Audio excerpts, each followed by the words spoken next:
টানটানা!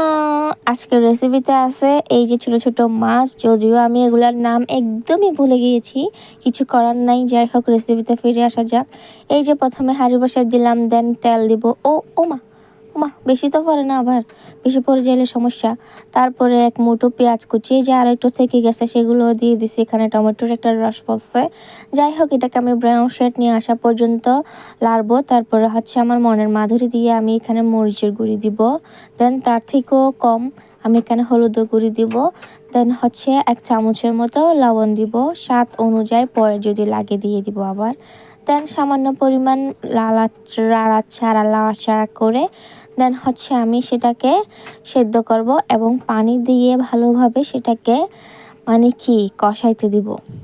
মশলা যত কষাবেন ততই মজা ভাই, এটা হচ্ছে সিক্রেট। আমি এখানে একটু চিনি দিয়ে দিছি সামান্য পরিমাণ।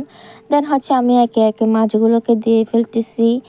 এইগুলা মাছগুলোর নাম কি কেউ যদি জেনে থাকেন অবশ্যই কমেন্টে বলবেন, যেগুলোর নাম কি কে কে জানেন আর কার কার থেকে হচ্ছে এগুলো খাইতে ভালো লাগে।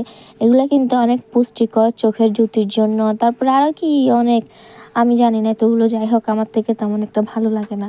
দেন টমেটো দিছি, এখানে টমেটোটা অনেক স্বাদ লাগে আমার থেকে। যাই হোক, তো টমেটো দেওয়ার পরে একটু মিক্স করে একটু পানি দিয়ে দিলাম। দেন হচ্ছে ধনিয়া পাতা, এই যে ধনিয়া পাতা দেওয়ার পরে হাত থেকে পড়েই না, হাত থেকে ঝাড়ি ঝাড়ি মারতেছি তারপরে পড়তেছে না। দেন একটু ঝোল খেয়ে দেখেন তো লবণ হয়েছে কি না।